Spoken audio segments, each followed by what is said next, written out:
Pues bienvenidos, muchas gracias aquí a sus lecturas de un curso de milagros, lecturas introspectivas.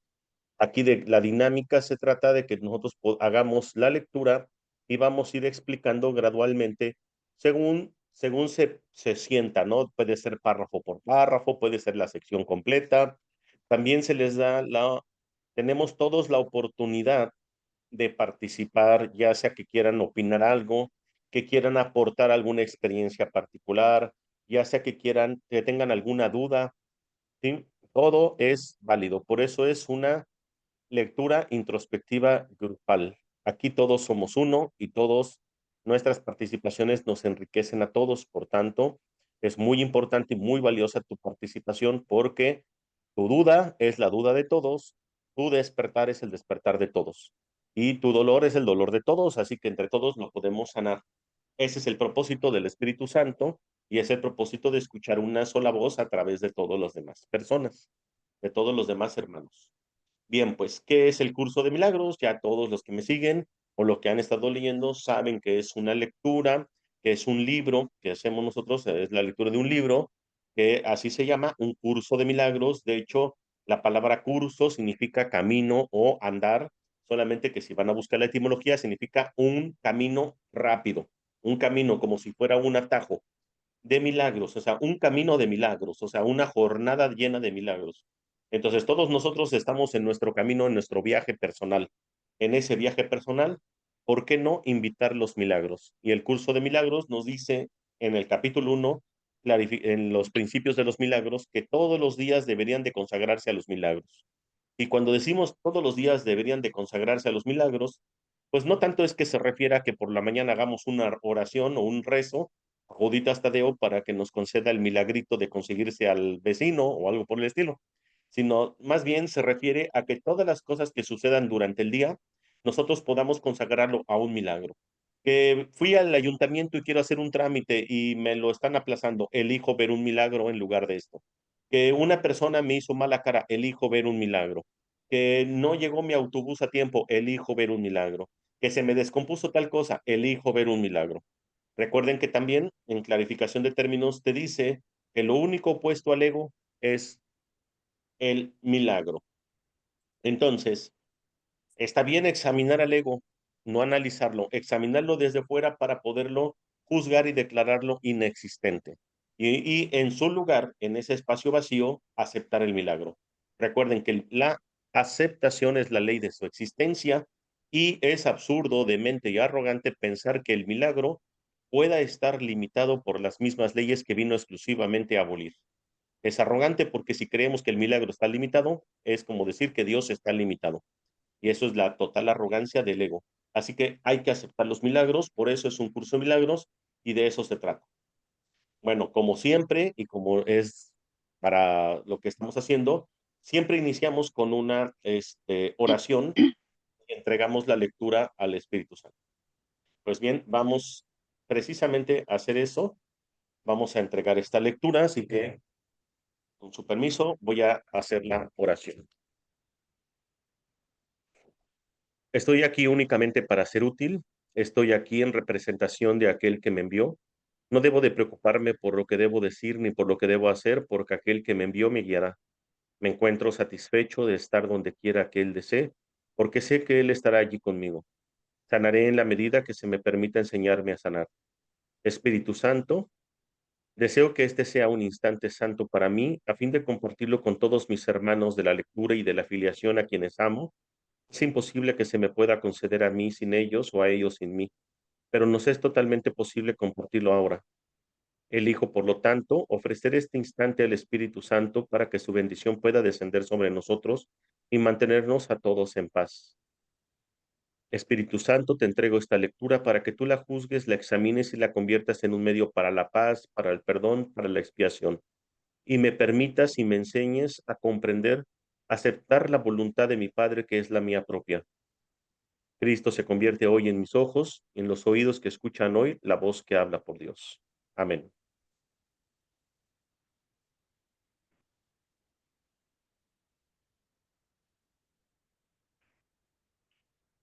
Pues muchas gracias.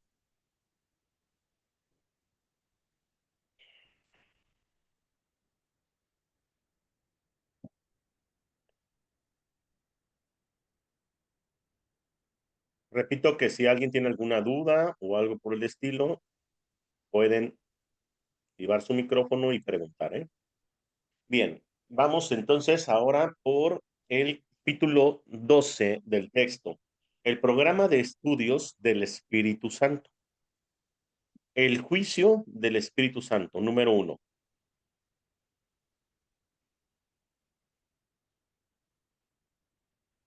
Se te ha dicho que no le otorgues realidad al error, y la manera de hacer esto es muy simple. Si deseas creer en el error, tienes que otorgarle realidad porque el error en sí no es real, mas la verdad es real por derecho propio, y para creer en ella no tienes que hacer nada. Comprende que no reaccionas a nada directamente, sino que sino a tu propia interpretación de ello. Tu interpretación, por lo tanto, se convierte en la justificación de tus reacciones. Por eso es por lo que analizar los motivos de otros es peligroso. Si decides que alguien está realmente, si decides que alguien está realmente tratando de atacarte, abandonarte o esclavizarte, reaccionarás como si realmente lo hubiese hecho, al haberle otorgado realidad a su error. Interpretar el error es conferirle poder y una vez que haces eso, pasas por alto la verdad. Curso de Milagros nos dice que lo único opuesto al amor es el miedo, pero aquello que todo lo abarca no puede tener opuestos. Y el amor es la verdad, el amor es lo único real. Por lo tanto, si nosotros estamos observando el error en nuestro hermano o creemos que está cometiendo un error contra nosotros, de cualquier tipo, entonces nosotros estamos literalmente abandonando la verdad, o estamos pasando por alto la verdad, el amor, Dios. Entonces, siempre el Espíritu Santo nos muestra o nos invita a que nosotros no veamos el error. Es lo mismo que decir, cuando alguien tenga una situación conflictiva, está precisamente en un estado de oscuridad. Y la oscuridad no tiene por qué analizarse. Lo que hay que hacer es llevar la luz a la oscuridad. Y eso lo hace el Espíritu Santo. Analizar la oscuridad no tiene ninguna importancia ni significado porque la oscuridad no significa nada. La oscuridad solamente es ausencia de luz. Cuando la luz llega, la oscuridad desaparece. Por tanto, es lo mismo que decir, el ego es la ausencia del amor o el miedo es la ausencia del amor. Cuando veamos un error, el cual nosotros estamos interpretando como algo malo, negativo, doloroso, etcétera, significa que no estamos llevando la luz a la oscuridad, sino que estamos analizando la oscuridad o haciéndonos creer que la oscuridad es real. Por lo tanto, es muy bueno, por eso es peligroso analizar los motivos de otros. Dice, analizar los motivos del ego es algo muy complicado, muy confuso y nunca se hace sin la participación de tu propio ego. He ahí el peligro. Si tú quieres analizar los motivos del egoicos de tu hermano, inevitablemente tiene que ser con la participación de tu ego, porque no puedes ver el ego de tu hermano si no lo estás viendo con los ojos de tu propio ego, porque solamente estás viendo tu propia proyección. Dice, todo el proceso no es sino un intento inequívoco de demostrar que tienes la capacidad de comprender lo que percibes. Esto lo prueba el hecho de que reaccionas ante tus interpretaciones como si fueran correctas. Puedes entonces controlar tus reacciones en lo que respecta a tu comportamiento, pero no en lo que respecta a tus emociones. Esto obviamente divide o ataca la integridad de tu mente, poniendo a uno de sus niveles contra otro. Dice 3. Solo hay una forma sensata de interpretar motivos y por tratarse del juicio del Espíritu Santo, no requiere esfuerzo alguno por tu parte. Todo pensamiento amoroso es verdadero. Vean, todo pensamiento amoroso es verdadero. Todo lo demás es una petición de ayuda y de curación, sea cual sea la forma que adopte. Esto es súper importantísimo, hermanos. Importantísimo.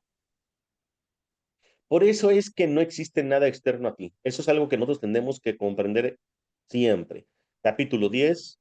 Nada externo a ti puede hacerte temer o amar porque no existe nada externo a ti. Eso lo vimos en el capítulo 10. Significa que todo lo que está pasando en tu vida no es externo a ti. Tú lo has atraído, tú lo has proyectado.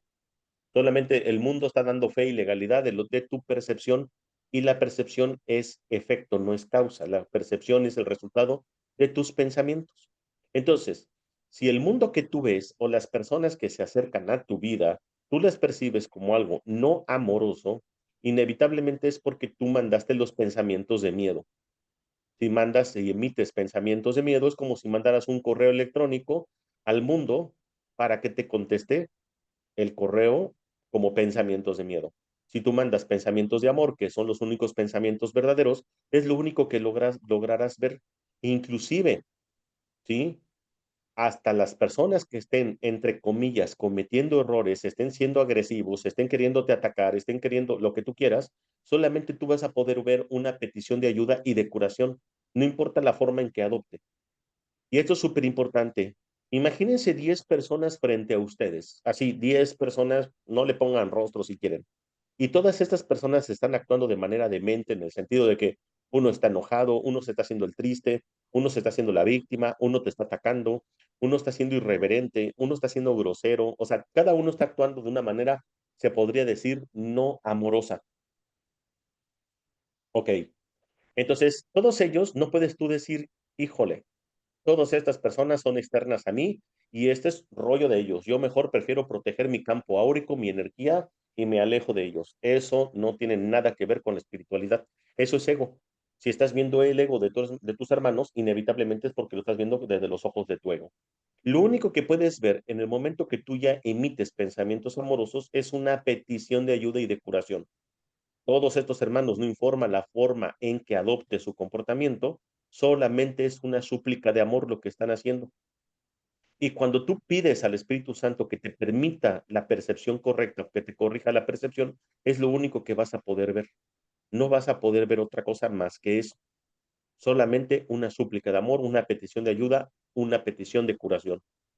Y eso es lo que vas a ver en tus hermanos, no otra cosa.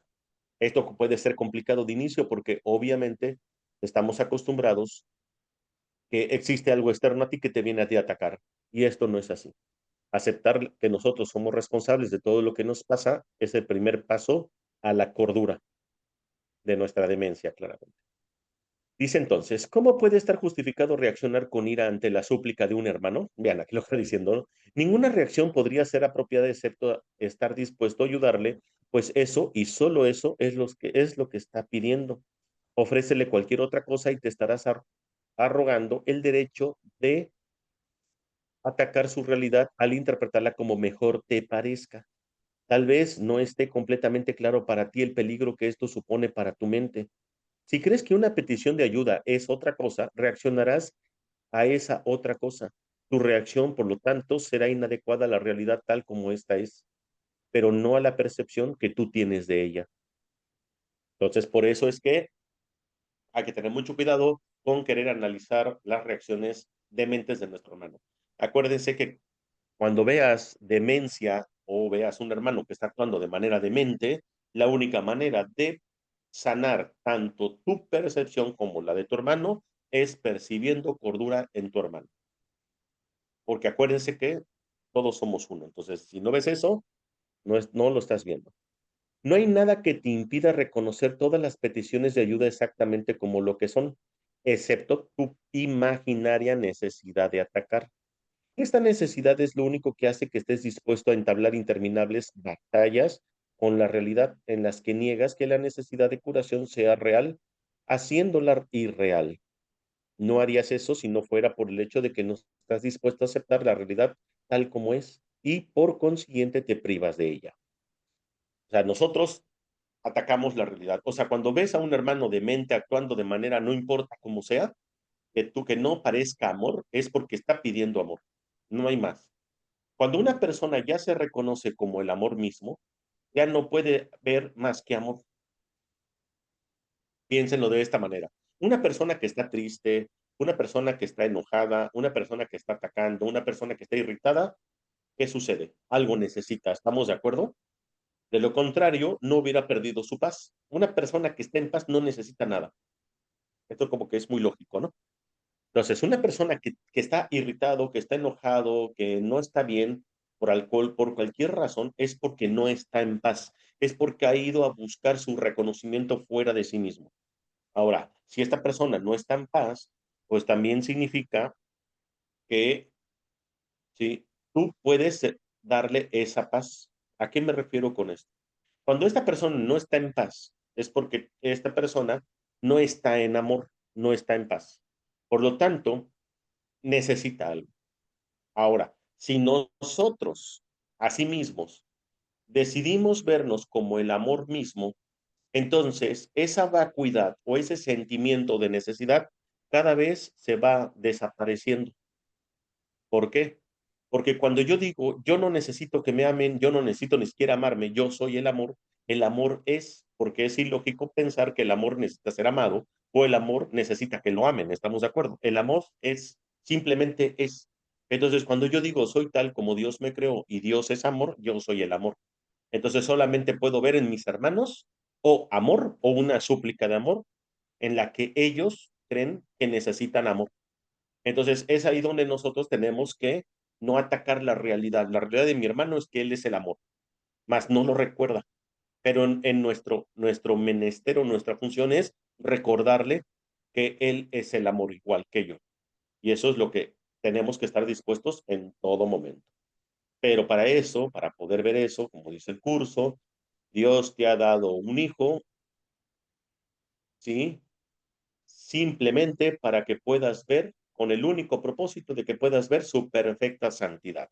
Y si no estás viendo su perfecta santidad, no lo estás viendo. Sigo la lectura, ¿eh? Recuerden que pueden aportar algo si gustan, ¿eh? Decirte que no juzgas lo que no entiendes es ciertamente un buen consejo. Nadie que sea parte interesada puede ser un testigo imparcial porque la verdad se habrá convertido para él en lo que él quiere que sea. Si no estás dispuesto a percibir una petición de ayuda como lo que es porque no estás dispuesto a prestar ayuda ni a recibirla. Dejar de reconocer una petición de ayuda es negarse a recibir ayuda. Ojo con esto, ¿eh? Dejar de reconocer una petición de ayuda es negarse a recibir ayuda. Cuando una persona venga y te pida una ayuda, ¿sí? Si tú se la niegas, también te estás negando a ti mismo a recibir ayuda. ¿Mantendrías que no la necesitas?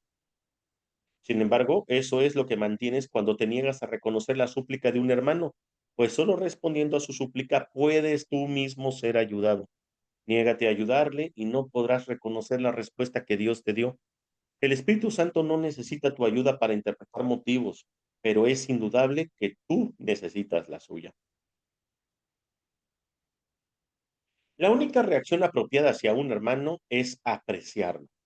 Debes estarle agradecido tanto por sus pensamientos de amor como por sus peticiones de ayuda, pues ambas cosas, si las percibes correctamente, son capaces de traer amor a tu conciencia.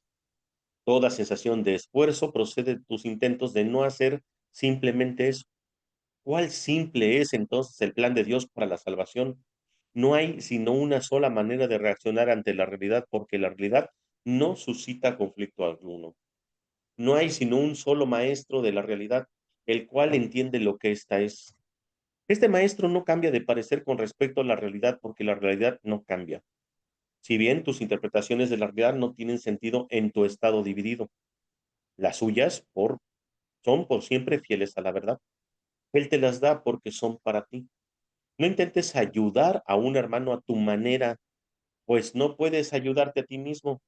Mas oye sus ruegos que claman por la ayuda de Dios y de este modo reconocerás la necesidad que tú mismo tienes del Padre.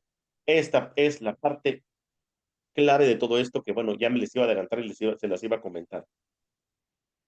Dice, no intentes ayudar a tu hermano a tu manera, pues no puedes ayudarte a ti mismo. Y entonces tú dices, entonces, ¿cómo? O sea, si alguien me pide ayuda y dice que no se la niegue, ¿cómo? Entonces luego me estás diciendo que no intente ayudar a mi hermano, entonces ¿de qué se trata? Que tu hermano te va a venir a ti a pedir, cuando tú se la des, se la vas a dar siempre y cuando sea en manos del Espíritu Santo. Porque en efecto, nosotros mismos no nos hemos enseñado bien. Y prueba de ello es que yo les puedo hacer una sola pregunta. En este instante, en este momento, todos los aspectos de tu vida gozas de perfecta paz, perfecta dicha, perfecta felicidad. Y si no gozas de eso, porque obviamente no significa, no confundir la paz con estar feliz o digo, la paz con estar alegre de repente, no. La paz, la dicha y la felicidad son estados inmutables del ser. Significa que nadie te los puede arrebatar, pase lo que pase. Si nosotros no estamos en esos tres estados del ser, significa que todo lo que hayamos hecho en el pasado no nos ha servido. Por lo tanto, no nos está sirviendo en el presente. Entonces, por eso te dice, tú mismo no te puedes ayudar. O sea, todas las cosas que tú has hecho para tratar de alcanzar esos estados del ser no te han funcionado. Entonces, déjaselos en manos del Espíritu Santo y vas a darte cuenta cómo Él te va a mandar un hermano pidiéndote ayuda. Esa ayuda es la que tú le estás pidiendo al Espíritu Santo, solo que te la está mandando a través de un hermano que tiene el mismo, entre comillas, problema que tú. Cuando tú ayudas a tu hermano, ¿sí? En nombre de Dios, ¿sí? Entonces, ahora sí, estás resolviendo tu situación personal y la de tu hermano. Entonces, tu hermano, sí, en efecto, se convierte aparte hasta en tu terapeuta, en tu maestro, como lo quieras ver, siempre y cuando se lo dejes en manos del Espíritu Santo. ¿Alguna duda? ¿Todo bien?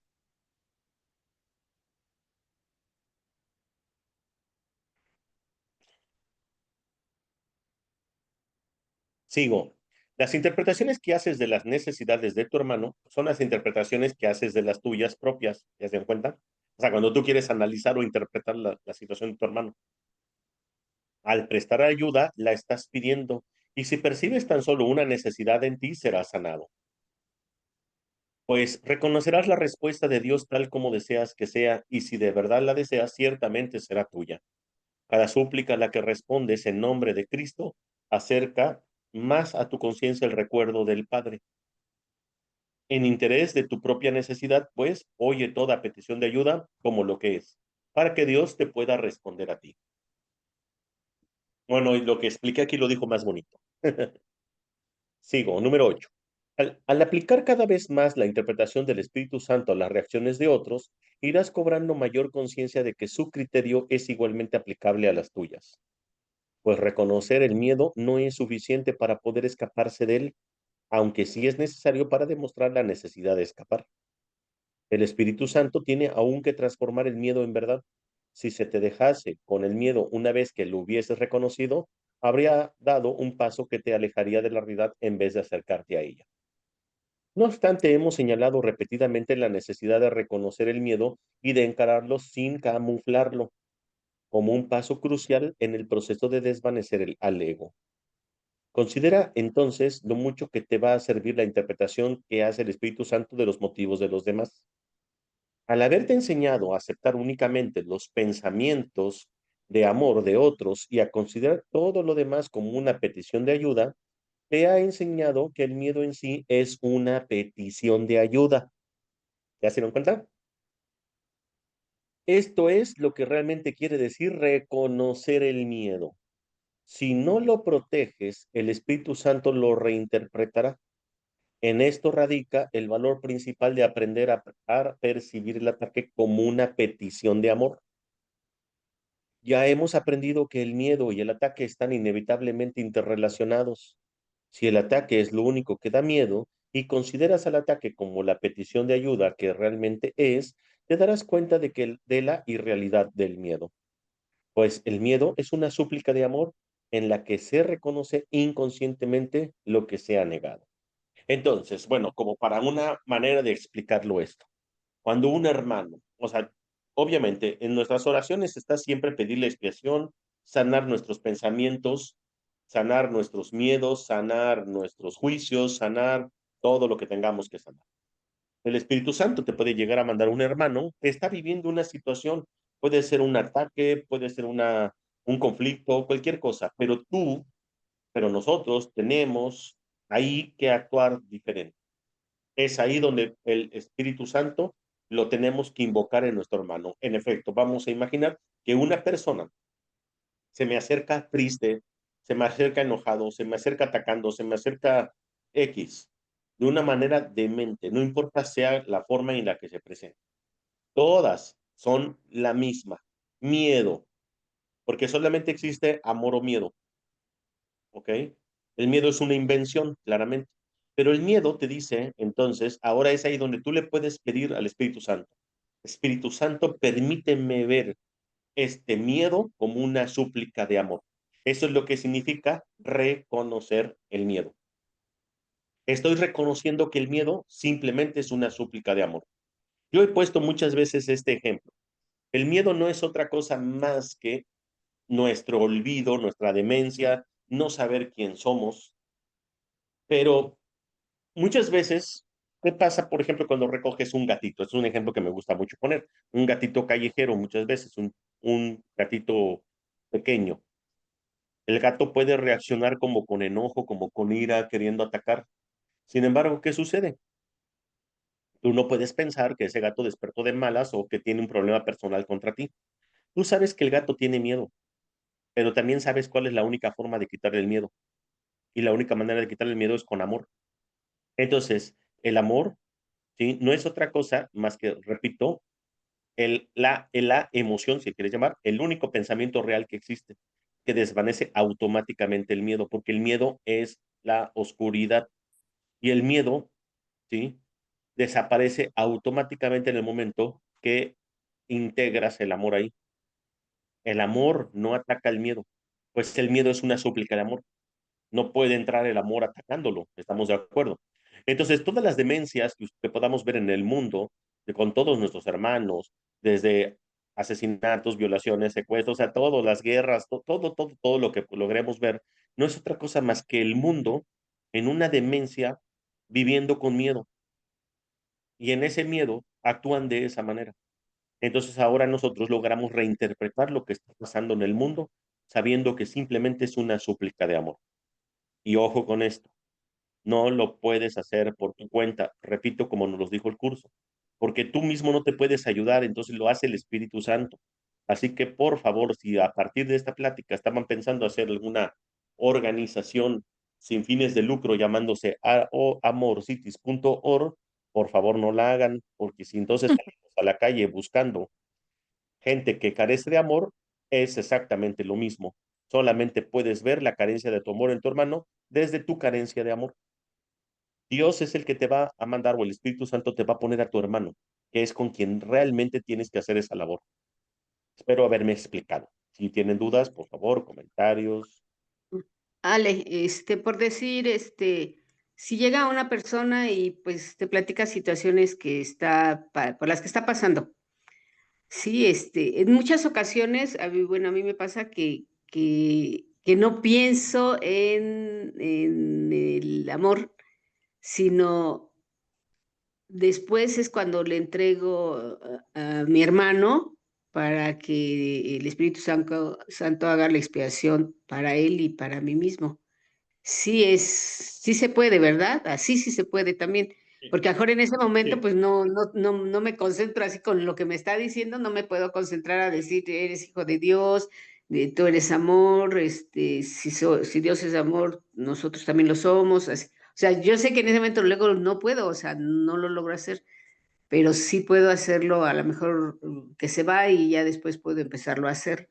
Sí se puede, sí, por ¿no? supuesto. Sí, claro. Además, sí, porque entonces, de lo contrario, entonces estaríamos afirmando que el tiempo sí tiene poder sobre nosotros. Y como decir que, es como decir que el pasado, pues ya no hay forma de remediarlo. O sea, el pasado en efecto no se puede remediar, pero el instante santo aísla el tiempo. O sea, se separa del tiempo y es un instante que te puede aislar. Lo explico de esta manera. Yo mismo, por ejemplo, a veces cuando doy mis consultas, por muy bonita que haya salido mi consulta, no porque yo la dé, sino porque invoco al Espíritu Santo, entonces es ahí, esa consulta, a veces yo lo que hago es, ya te la dejo. O sea, ya pasó la consulta y yo incluso intento como olvidarme. ¿Por qué? Porque para mi mente es, si yo invoqué al Espíritu Santo a la consulta, significa que todo lo que sucedió en la consulta tenía que ser tal como es, porque entonces yo estoy intentando no meter control. Y si por alguna razón después de una semana me acuerdo de este hermano que vino a la consulta, lo que yo hago es inmediatamente también volverlo a entregar al Espíritu Santo. ¿Por qué? Porque si no, entonces estoy pensando, ¿le habrá ido bien? ¿Habrá resuelto su problema? ¿Habrá por fin comprendido que su situación no era por ir, era por acá? ¿Sí se entiende? Entonces, si yo empiezo a hacer un análisis en retro de lo que hice o dejé de hacer, entonces no es otra cosa. O sea, la mayoría de la gente podría decir, ah, qué buen terapeuta, se está preocupando por su paciente, pero no. Normalmente confundimos la preocupación con amor, pero la preocupación es ataque porque la preocupación es miedo. Entonces, si yo estoy preocupándome, es porque no estoy confiando en lo que hizo el Espíritu Santo en la consulta. Entonces, ahí es importantísimo decir, Espíritu Santo, te lo entrego, ¿sí? Y que sea tu voluntad, la voluntad de mi Padre. Y yo lo acepto completamente. Si ese consultante regresa de nuevo conmigo, significa que todavía hay algo que me tengo que perdonar. Hay algo que tenemos que sanar mutuamente, pero siempre con en manos del Espíritu Santo. Vamos a llegar al capítulo 15 en unos 3 capítulos más y vamos a entrar precisamente al título que se llama El Instante Santo.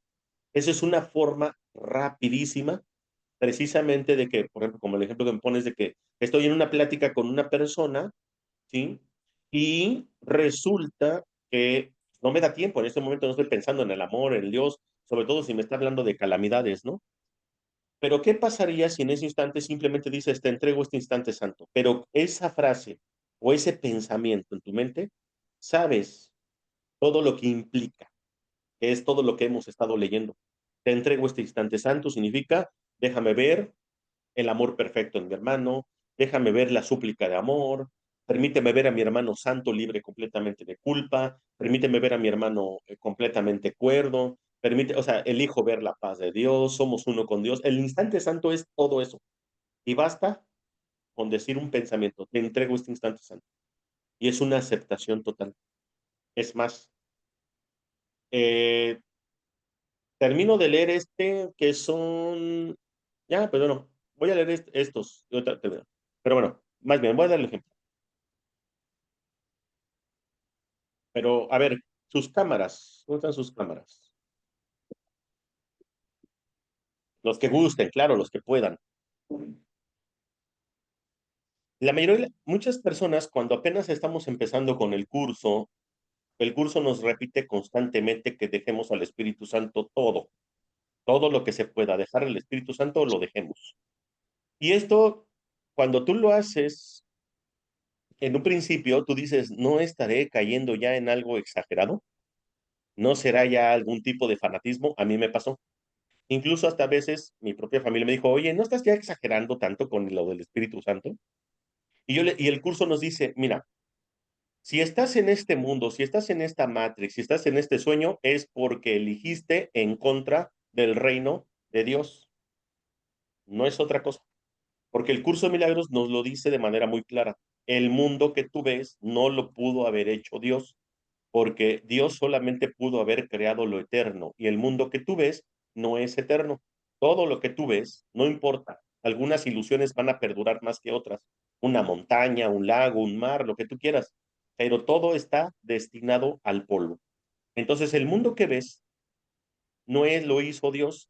El mundo que tú ves, tú lo hiciste cuando tú creíste haberte separado de Dios. Cuando te separaste de Dios, entonces hiciste lo contrario a la voluntad de Dios. La voluntad de Dios es que no es un misterio, es que su hijo lo tenga todo, sea feliz, sea dichoso, y la voluntad de Dios es eterna, infinita e inmutable. Entonces, si yo estoy haciendo algo contrario a la voluntad de Dios, pues es ser infeliz, es ser finito, es morir, es envejecer, o sea, estoy haciendo todo lo contrario. Entonces te dice el curso, tú ya estás por default en el mundo o el reino del ego. Y todo lo que tú hagas, si no lo haces en nombre de Dios o en nombre del Espíritu Santo, entonces por default está no, en manos del ego, porque ya estás ahí, ya estás dentro de ese sueño. Entonces dice, dejárselo en manos del Espíritu Santo, dice, no solamente te va a ayudar a tomar las decisiones correctas para que no te hagas tú tanto daño a ti mismo, sino es la única manera de escaparte del infierno. Entonces, todo lo que hagas, todo en manos del Espíritu Santo. Incluso eso incluye cualquier cosa que tú digas, hasta las cosas que tú crees, ay, aquí no voy a invocar al Espíritu Santo. Hasta, por ejemplo, en un acto sexual. ¿sí? En un acto sexual, invoco al Espíritu Santo, ¿sí? ¿Por qué? ¿Por qué invoco al Espíritu Santo en un acto sexual? Bueno, la sexualidad, así como otras cosas, es un placer. Comer es un placer, dormir es un placer. El ego nos ha enseñado, o más bien, nos ha confundido en no saber reconocer lo que es la dicha y lo que es el dolor. Y para podernos confundir entre qué es dicha y qué es dolor, al dolor le agregó otra cosa que se llama placer. Entonces tú ya no ves la dicha para nada. Entonces en el dolor, ¿sí? La otra cara de la moneda del dolor es el placer, ¿sí? Es un placer cuando, o sea, comer con mucho apetito, ¿verdad? Pero qué dolor cuando no hay comida. Es un placer dormir cuando tienes mucho sueño, pero es un dolor cuando sufres de insomnio. Es un placer ir al baño, pero es un dolor cuando estás estreñido. Es un placer tener relación sexual, pero es un dolor quedarte a medias. O sea, todo puede ser un dolor, un placer. O sea, no hay más. Esos son los llamados deseos. Entonces, ¿qué dice el curso de milagros? El Espíritu Santo no te quiere privar del placer, pero sí te quiere quitar el dolor. Entonces, cuando tú se lo dejas en manos del Espíritu Santo, ¿sí? Lo que estés haciendo, entonces te va a erradicar el dolor. Por tanto, te va a dejar solamente el placer, pero sin la otra cara de la moneda, lo cual ese placer se va a convertir después en dicha. Porque si entonces te quedas solamente con el puro placer, entonces ahora te vuelves adicto al placer. Y bueno, y luego después inevitablemente te vuelves después o recaes de nuevo en el dolor. Por eso es que hay muchas personas que al placer, que al dolor le llaman placer. Y digo, si nos vamos en términos sexuales, ¿cuánta gente no le gusta, por ejemplo, a veces la sexualidad con un poquito de dolor, ¿no? Eso es algo muy común. Tan solo, por ejemplo, tú dirás, pero no solamente en la sexualidad, también en la comida. ¿Cuántas personas no pueden comer? O sea, yo, por ejemplo, a lo mejor dentro de mi placer y dolor, que ya se lo he dejado bastante al Espíritu Santo, yo como demasiado picoso,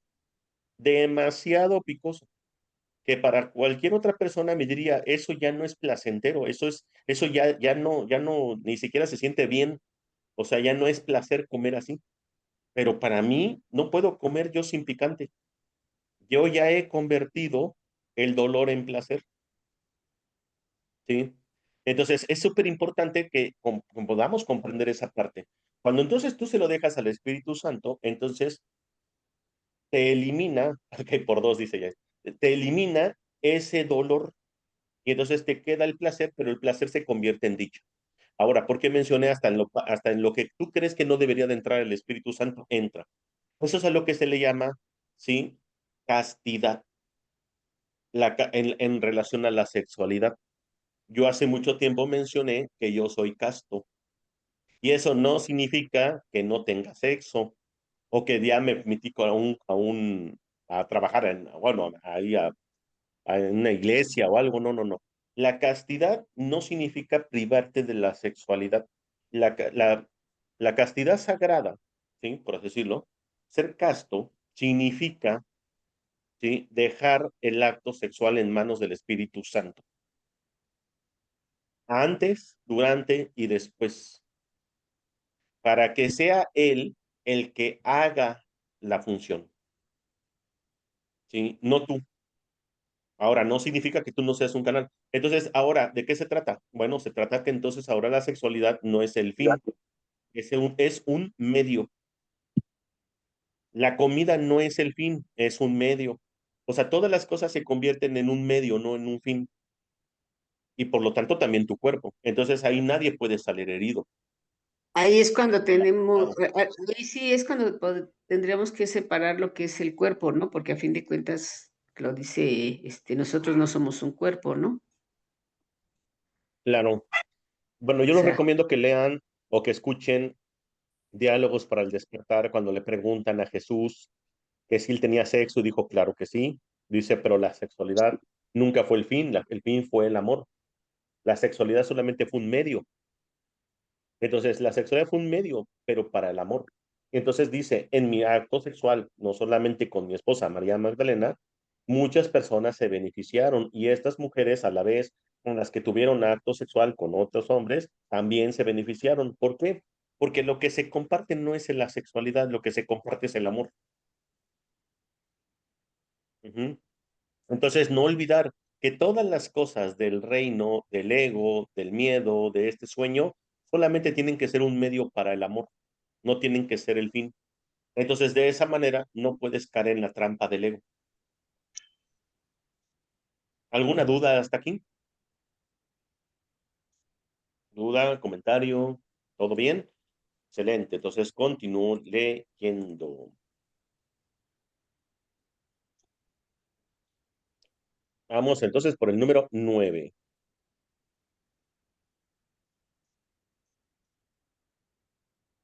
Dice, el miedo es un síntoma de tu profunda sensación de pérdida. Si al percibirlo en otros aprendes a subsanar la sensación de pérdida, se elimina la causa básica del miedo. De esta manera te enseñas a ti mismo que en ti no hay miedo. Los medios para erradicarlo se encuentran en ti y has demostrado esto al dárselos a otros. El miedo y el amor son las únicas emociones que eres capaz de experimentar. Una es falsa, pues procede de la negación y la negación depende para poder existir de que se crea en lo que se ha negado. Al interpretar correctamente el miedo como una afirmación categórica de la creencia subyacente que enmascara, estás socavando su percibida utilidad al hacer que sea inservible. Las defensas que no sirven se abandonan automáticamente. Si haces que lo que el miedo oculta, si haces que lo que el miedo oculta pase a ocupar una posición inequivocadamente preeminente, el miedo deja de ser relevante. Habrás negado que puede ocultar al amor, lo cual era su único propósito. El velo que habías puesto sobre la faz del amor habrá desaparecido. Si deseas contemplar el amor que es la realidad del mundo, ¿qué mejor cosa podrías hacer que reconocer en toda defensa contra él la súplica de amor subyacente? ¿Y de qué mejor manera podrías darte cuenta de su realidad que respondiendo a esa súplica dando amor? La interpretación que el Espíritu Santo hace del miedo ciertamente lo desvanece, pues la conciencia de la verdad no se puede negar. De esta manera, el Espíritu Santo reemplaza el amor por el miedo y transforma el error en verdad. Y de esta manera aprenderás de él cómo reemplazar tu sueño de separación por el hecho innegable de la unidad, pues la separación no es otra cosa que la negación de la unión. Y si se interpreta correctamente, da testimonio de tu eterno conocimiento de que la unión es verdad. Qué bonito. ¿Alguna duda, comentario? No, pasamos a la sección 2 del capítulo 12. Bueno, este último texto, último párrafo, pues bueno, explicó todo lo que antes hablábamos, ¿no? ¿Cómo vas a conocer o cómo vas a reemplazar el miedo por el amor? Pues precisamente viendo al miedo como una súplica de amor. Eso es lo que significa reconocer el miedo. Si tú ves a un hermano que está actuando de manera demente es porque tiene miedo. Y si haces real su forma de actuar de manera demente, estás protegiendo el miedo porque lo estás reforzando. La mejor manera de proteger el miedo es reforzándolo, haciéndolo creer que es real.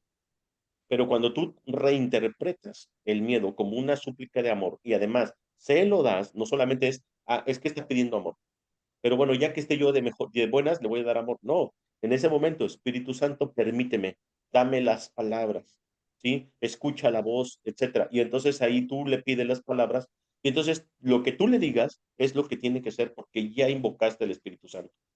No hay petición que el Espíritu Santo no escuche y no conteste. Otra cosa es que nosotros nos neguemos a veces a quererla escuchar y negamos su respuesta a veces. Dice, no, número 2, ¿cómo recordar a Dios? Los milagros son simplemente la transformación de la negación en verdad. Si amarse uno a sí mismo significa curarse uno a sí mismo, Los que están enfermos no se aman a sí mismos. Por lo tanto, están pidiendo el amor que los podría sanar, pero que se están negando a sí mismos. Si supieran la verdad acerca de sí mismos, no podrían estar enfermos. La tarea del obrador de milagros es, por lo tanto, negar la negación de la verdad. Los enfermos deben curarse a sí mismos, pues la verdad mora en ellos. Mas al haberla nublado, la luz de otra mente necesita brillar sobre la suya, porque dicha luz es suya. Esta palabra de negar, la negación de la verdad, digo, el curso utiliza muchas veces estas parábolas, estas formas de hablar, porque no le da pie al ego de analizar tanto. Negar la negación de la verdad simplemente es negar al ego, negar el miedo.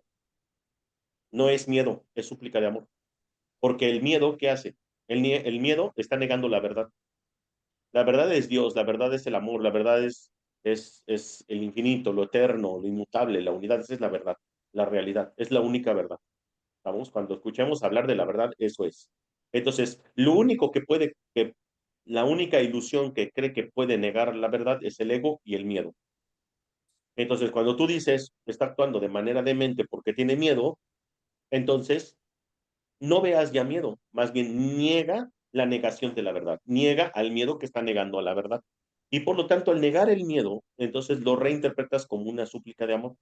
Y entonces así es como, pero obviamente, repito, siempre en manos del Espíritu Santo. Dice, la luz brilla en todos ellos con igual intensidad independientemente de cuán densa sea la niebla que la oculta. Si no le otorgas a la niebla ningún poder para ocultar la luz, no tiene ninguno, pues solo tiene poder si el Hijo de Dios se lo confiere. Y debe ser él mismo quien le retire ese poder recordando que todo poder es de Dios. Tú puedes recordar esto por toda la afiliación. No permitas que tu hermano se olvide, pues su olvido es también el tuyo. Pero cuando tú lo recuerdas, lo estás recordando por él también, porque a Dios no se le recuerda solo. Es lo que has olvidado. Percibir la curación de tu hermano como tu propia curación es, por lo tanto, la manera de recordar a Dios. Pues te olvidaste de tus hermanos y de Dios, y la respuesta de Dios a tu olvido es la manera de recordar. No percibas en la enfermedad más que una súplica de amor y ofrécele a tu hermano lo que él cree que no se puede ofrecer a sí mismo. Sea cual sea la enfermedad, no hay más que un remedio. Alcanzarás la plenitud a medida que restaures la plenitud de otros, pues percibir en la enfermedad una petición de salud es reconocer en el odio una súplica de amor. Y dar a un hermano lo que realmente desea es ofrecértelo a ti mismo, ya que tu Padre dispone que comprendas que tu hermano y tú sois lo mismo. Concédele su petición de amor y la tuya quedará concedida. La curación es el amor de Cristo por su Padre y por sí mismo. Qué hermoso párrafo. No me gustaría agregarle nada para no distorsionarlo. Ya es una obra de arte. Recuerda lo que dijimos acerca de las percepciones atemorizantes que tienen los niños pequeños, las cuales son aterradoras para ellos porque no las entienden. Si piden iluminación y la aceptan, sus miedos se desvanecen, pero si ocultan sus pesadillas, las conservan. Es fácil ayudar a un niño inseguro, ya que reconoce que no entiende el significado de sus percepciones. Tú, sin embargo, crees que entiendes el significado de las tuyas. Criatura de Dios, estás ocultando tu cabeza bajo unas pesadas mantas que tú mismo te has echado encima y ocultas tus pesadillas en la oscuridad de tu falsa certeza y te niegas a abrir los ojos y a mirarlas de frente. No nos quedemos con las pesadillas, no nos quedemos con las pesadillas, pues no son ofrendas dignas de Cristo y por lo tanto no son regalos dignos para ti. Quítate las mantas de encima y hazle frente a lo que te da miedo. Solo lo que tú te imaginas que ello pueda hacer es lo que te da miedo, pues la realidad de lo que no es nada no puede dar miedo. No, no demoremos esto, pues el sueño de odio no se apartará de ti a menos que tengas ayuda. Y la ayuda ya está aquí. Aprende a mantenerte sereno en medio de la agitación, pues la quietud supone el final de la lucha y en esto consiste la jornada a la paz. Mira de frente cada imagen que surja para demorarte, pues el logro del objetivo es inevitable debido a que es eterno. Tener al amor por objetivo es algo a lo que tienes derecho y ello es así a pesar de tus sueños. Bueno, acuérdense que cuando el curso menciona la palabra sueños, no lo está diciendo de manera metafórica. El curso nos dice que en efecto estamos en un sueño, más que muchos no lo sabemos, no lo entendemos o no comprendemos que lo estamos. Todavía quieres lo que Dios dispone y ninguna pesadilla puede impedir que un hijo de Dios logre su propósito, pues tu propósito te fue dado por Dios y no puedes sino cumplirlo ya que esa es su voluntad. Despierta y recuerda tu propósito ya que es tu voluntad recordarlo.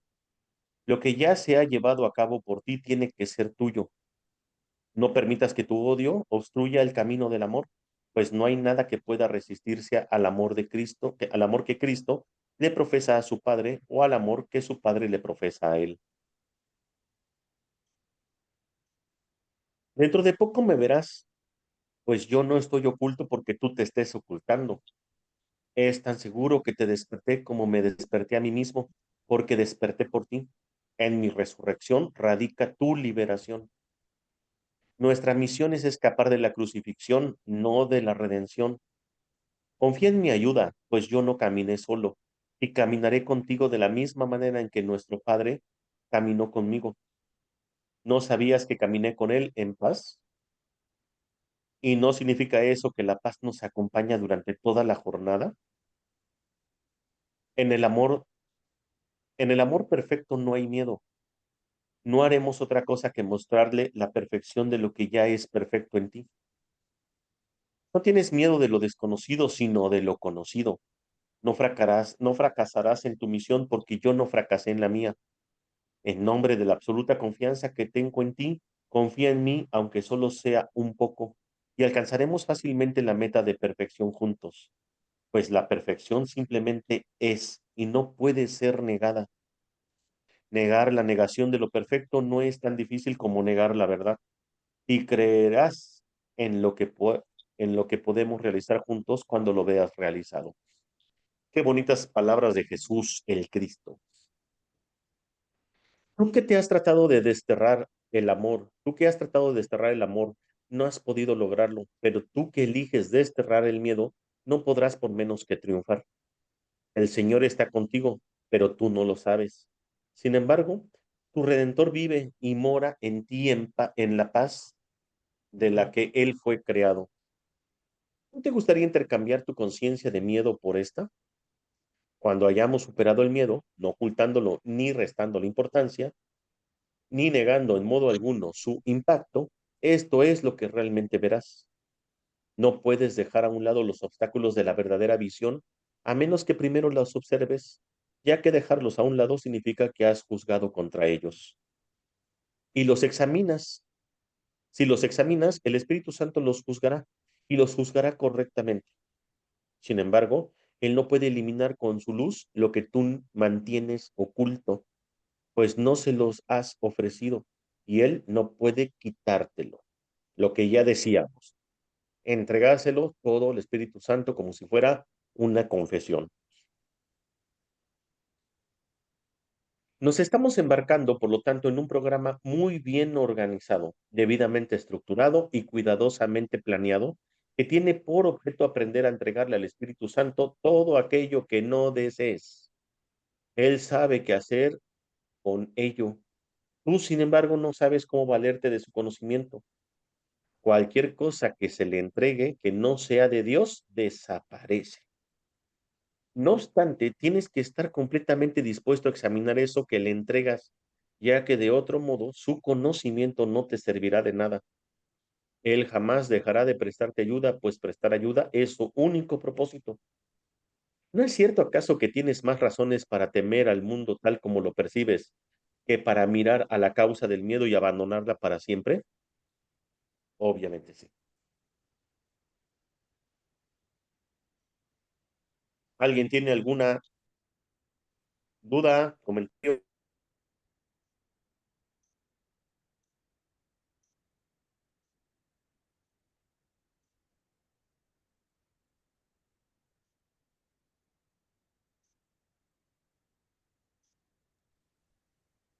¿Ninguna? Bueno, vamos a ver si podemos crear un poquito antes de las 8:30. Sí, sin problema. Podemos. Ay. Número 3. ¿Cómo invertir en la realidad? Te pedí una vez que vendieras todo cuando tuvieses y se lo dieras a los pobres y que me siguieras. Esto es lo que quise decir. Si no tienes interés alguno en las cosas de este mundo, puedes enseñarle a los pobres dónde está su tesoro. Los pobres son sencillamente los que han invertido mal, y vaya que son pobres, puesto que están necesitados. Se te ha encomendado que los ayudes, pues te cuentas entre ellos. Obsérvalo bien, que aprenderías tu lección si te negaras a compartir su pobreza, pues la pobreza no es otra cosa que insuficiencia, y solo hay una insuficiencia, ya que solo hay una necesidad.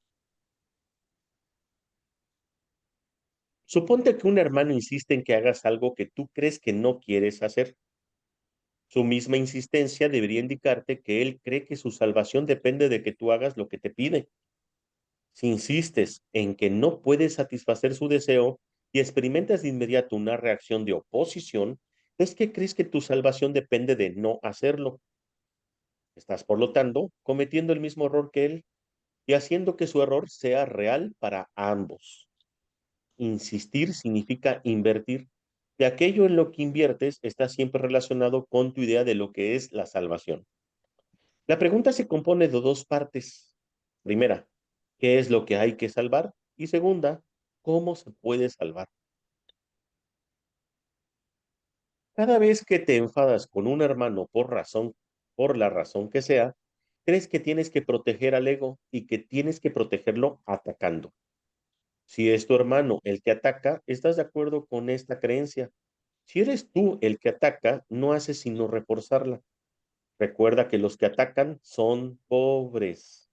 Su pobreza pide regalos, no mayor empobrecimiento. Tú que podrías ayudarles, estás ciertamente actuando de forma destructiva si aceptas su pobreza como propia. Si no hubieras invertido de la manera en que ellos lo hicieron, jamás se te hubiese ocurrido pasar por alto tu necesidad. Reconoce lo que no importa, y si tus hermanos te piden algo descabellado, hazlo precisamente porque no importa. Niégate y tu oposición demuestra que sí te importa. Eres únicamente tú, por lo tanto, el que determina si la petición es descabellada o no. Y toda petición de un hermano es tu propia petición. ¿Por qué te empeñas en negarle lo que te pide? Pues negárselo es negárselo a ti mismo, es negártelo a ti mismo y empobrecerte a ti y a él. Él está pidiendo la salvación al igual que tú. La pobreza es siempre cosa del ego, nunca de Dios. Ninguna petición es descabellada para el que reconoce lo que es valioso y no acepta nada más. La salvación es para la mente y se alcanza por medio de la paz. La mente es lo único que se puede salvar y solo se puede salvar a través de la paz. Cualquier otra respuesta que no sea amor surge como resultado de una confusión con respecto a qué es la salvación y a cómo se alcanza. Y el amor es la única respuesta. Nunca te olvides de esto y nunca permitas creer ni por un solo instante que existe otra respuesta, pues de otro modo te contarás forzosamente entre los pobres, quienes no han entendido que moran en la abundancia y que la han salvado y que la salvación ha llegado. Identificarte con el ego es atacarte a ti mismo y empobrecerte. Por eso es por lo que todo aquel que se identifica con el ego se siente desposeído. Lo que experimenta entonces es depresión o ira, ya que lo que hizo fue intercambiar su amor hacia sí mismo por odio hacia sí mismo. Y, como consecuencia, tiene miedo de sí mismo. Él no se da cuenta de esto. Aún si es completamente consciente de que está sintiendo ansiedad, no percibe que el origen de esta reside en su identificación con el ego y trata de lidiar con ella haciendo algún trato de mente con el mundo. Siempre percibe este mundo como algo externo a él, pues esto es crucial para su propia adaptación. no se da cuenta de que Él es el autor de este mundo, pues fuera de sí mismo no existe ningún mundo. Si solo los pensamientos amorosos del Hijo de Dios constituyen la realidad del mundo, el mundo real tiene que estar en su mente. Sus pensamientos descabellados tienen que estar también en su mente, pero Él no puede tolerar un conflicto interno de tal magnitud. Una mente dividida está en peligro, y el reconocimiento de que alberga dentro de sí mismo pensamientos diametralmente opuestos es intolerable. Proyecta por consiguiente la división, no la realidad. Todo lo que percibes como el mundo externo no es otra cosa que tu intento de mantener vigente tu identificación con el ego, pues todo el mundo cree que esa identificación es su salvación. Bueno, he leído de corrido porque quiero dar una explicación ya al final, ahorita vemos, ¿no? Observa, sin embargo, lo que ha sucedido, pues los pensamientos tienen consecuencias para el que los piensa. Estás en conflicto con el mundo tal como lo percibes porque crees que el mundo es antagónico a ti. Esta es la consecuencia inevitable de lo que has hecho. Has proyectado afuera aquello que es antagónico a lo que está dentro y por consiguiente no puedes por menos que percibirlo de esa forma. Por eso es por lo que debes darte cuenta de que tu odio se encuentra en tu mente y no fuera de ella, antes de que puedas liberarte de él y por lo que debes deshacerte de él antes de que puedas percibir el mundo tal como realmente es. He dicho antes que Dios amó tanto al mundo que se lo dio a su Hijo unigénito.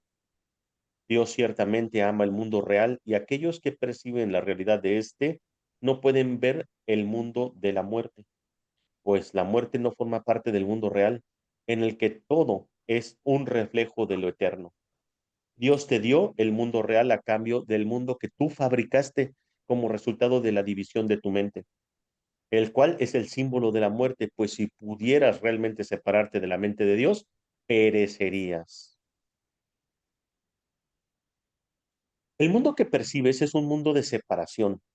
Quizás estés dispuesto a aceptar incluso la muerte con tal de negar a tu padre. Qué feo, qué fuerte. Sin embargo, él no dispuso que fuese así y por lo tanto no lo es. Tu voluntad sigue siendo incapaz de oponerse a lo que la suya dispone. Y esa es la razón de que tú no tengas ningún control sobre el mundo que fabricaste. No es este un mundo que provenga de la voluntad, pues está regido por el deseo de ser diferente de Dios. Y ese deseo no tiene nada que ver con la voluntad. El mundo que has fabricado es, por lo tanto, completamente caótico y está regido por leyes arbitrarias que no tienen sentido ni significado alguno. Se compone de lo que no deseas, lo cual has proyectado desde tu mente porque tienes miedo de ello. Sin embargo, un mundo así solo se puede encontrar en la mente de su hacedor, junto con su verdadera salvación. No creas que se encuentra fuera de ti, ya que únicamente reconociendo dónde se encuentra es como podrás tener control sobre él. Ciertamente tienes control sobre tu mente, dado que la mente es el mecanismo de decisión. Si reconocieras que cualquier ataque que percibes se encuentra en tu mente y solo en tu mente, habrías por fin localizado su origen.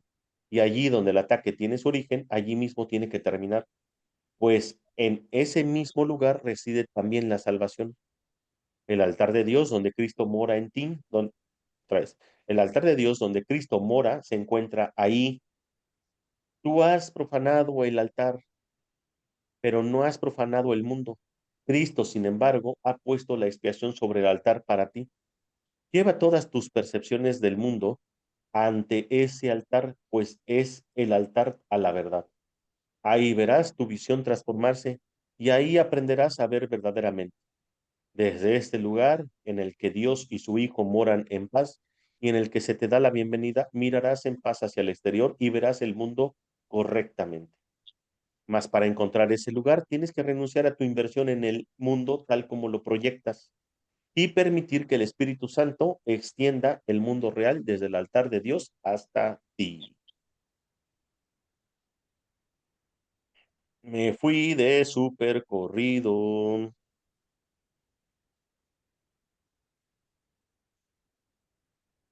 Bueno, ¿Alguien tiene dudas antes de continuar? Bueno, yo quiero dar una breve explicación, pero por favor, si quieren participar.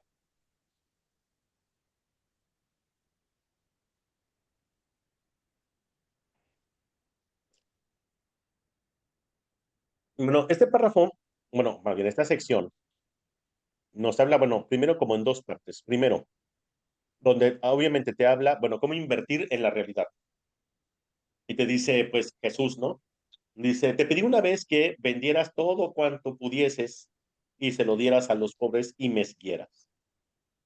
Bueno, esta es una afirmación un poquito fuerte porque después de eso dice, te dije que todo se lo dieras a los pobres y me siguieses. Dice, cuando tú le das, cuando un hermano te pide algo, te dice, por muy descabellado que sea, dice, dáselo. Dice, tu misma negación de esto implicaría que también estás queriéndote proteger de lo mismo que él cree que se está protegiendo. Pero recuerden y no olviden que siempre tiene que ser en manos del Espíritu Santo. Cuando un hermano te pida algo, por muy descabellado que sea, pides, entrégaselo al Espíritu Santo. Él jamás hará que tomes una decisión que pueda lastimarte a ti o a tu hermano. Esa es una, con toda la confianza. Número dos, no puedes ver en tu hermano algo que tú no tienes. Y como veas a tu hermano, te ves a ti y ves a Dios. Si tú no confías en tu hermano, es el mismo nivel de desconfianza que tienes en ti y en Dios. Por lo tanto, la confianza no tiene nada que ver con los actos de tu hermano. La confianza es una decisión que uno toma y que es inquebrantable, inmutable, independientemente de lo que haga o no haga tu hermano, independientemente de si está actuando demente o no está actuando dementemente. Para que uno pueda conocer de verdad a su hermano en Cristo, tienes que confiar en él porque la confianza es algo que tú decides independientemente, repito, de tu hermano. Porque entonces es así como lo puedes conocer, puedes confiar en ti y puedes confiar en Dios. Acto seguido, cuando ya después te dice que el mundo que tú ves no es otra cosa más que tus propios pensamientos proyectados, tus propios pensamientos que están en conflicto. Ojo con esto. Capítulo 10, ídolos de la enfermedad, después de decir nada externo a ti puede ser temer o amar, porque no existe nada externo a ti, dice, tanto el tiempo como la eternidad se encuentran en tu mente y estarán en conflicto. Tanto el tiempo y la eternidad están en conflicto en nuestra mente. Esos son nuestros pensamientos. En nuestra mente tenemos pensamientos del tiempo, que están vinculados al tiempo, o sea, que significa pasado y futuro, y tenemos pensamientos eternos, que están vinculados al presente, a la hora. En pocas palabras, es como se representa a veces en las religiones como el angelito y el diablito. Ok, estos pensamientos siempre van a estar en conflicto y siempre van a estar confusos. Esa división de pensamiento es la que proyectamos al mundo. ¿Por qué? Porque la voluntad de Dios es nuestra propia voluntad y nuestra voluntad es morar en la eternidad, en la dicha, en la paz, en el amor. Cuando yo tengo un pensamiento que no tenga que ver con el amor, estoy en contra de la voluntad del Padre. Por eso es que nosotros creamos todo lo contrario. ¿Qué significa oposición o estar en oposición o en contra? Es lo que se significa la palabra Satanás, que fue lo que le dijo Jesús, por ejemplo, a Pedro, cuando Jesús estaba haciendo la unción a sus maestros, a sus alumnos maestros o discípulos maestros, que Pedro estaba diciéndole que, pues, que no lo hiciera, que porque eso lo denigraba o X cosa, ¿no? Y fue cuando ya Jesús le dijo, apártate de mí, Satanás, me eres tropiezo. O sea, no le quiso decir que era un satán, o sea, un demonio, ni nada por el estilo. Simplemente le dijo, apártate de mí. O sea, opositor, contrario a todo lo que yo estoy haciendo, siempre estás en oposición. Dice, me eres tropiezo, o sea, me estás entorpeciendo, pues siempre estás en contra de lo que yo quiero. Bueno, entonces cuando nosotros estamos en contra de la voluntad del Padre, que es estar en contra de nosotros mismos, estamos en Satanás, estamos en oposición. Y eso obviamente son nuestros conflictos. Eso es lo que en nuestra mente está conflictuado. Si yo no estoy feliz, si yo no estoy en dicha, si yo no estoy en paz, estoy en contra de la voluntad de Dios y estoy en contra de mi voluntad. Ojo con esto. Solamente las ilusiones solamente entre las ilusiones pueden estar en conflicto. La verdad no puede estar en contra de la verdad ni puede estar en conflicto con la verdad. La verdad es. Entonces, si yo estoy en conflicto es porque no estoy aceptando la voluntad de mi padre. y no estoy aceptando mi propia naturaleza. Por lo tanto, entonces ese conflicto que está albergando en mi mente es el mundo que yo estoy proyectando. En la medida que yo acepte la voluntad del Padre, que yo me perdone, que yo diga, no me debo nada, no me deben nada, no les debo nada, solamente me debo a Dios, en ese instante el mundo cambia, porque el mundo es una percepción. El mundo que ves solamente da fe y legalidad de lo que tú decidiste que sea. Y le dices a tu cuerpo que vaya a buscarlo a través de tus sentidos, de tus ojos, de tus oídos, de tus sentidos. O sea, el cuerpo solamente es un ente por ahí que tú le dices, ve a buscar el miedo que proyecté. Luego le dices al cuerpo mañana, ve a buscar la guerra que proyecté. Pasado mañana, ve a buscar la violencia que tengo en mis pensamientos. Y el cuerpo los percibe. Y el cuerpo, al percibirlos, piensa que el mundo es ajeno a ti. Pero no. La percepción es un deseo colmado. Es algo, la percepción es algo que yo deseo. Es de ahí donde viene la ley de la percepción. ¿Sí? Te regocijarás con lo que percibes, pues lo percibes para regocijarte. La ley del pensamiento, ¿sí? Todo esto nos lo explica el curso, te dice, pídele entonces al Espíritu Santo que te corrija tu error de percepción, que te corrija tus pensamientos. Entrégale todo lo que le tengas que entregar, porque si no lo examinas, lo que tú le vas a entregar al Espíritu Santo, Él no puede expiarlos. La expiación, a diferencia de la religión, no es una flagelación ni un castigo. La expiación es deshacer el error de percepción. Y el Espíritu Santo es lo que hace, deshace de nuestra mente el error de percepción, deshace de nuestra mente la idea de que hemos pecado.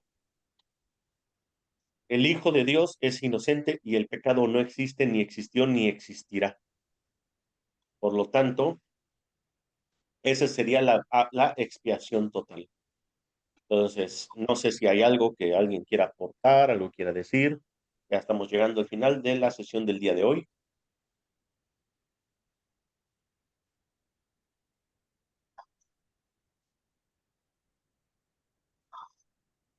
¿Todo bien? ¿Todo perfecto? ¿Todo ok?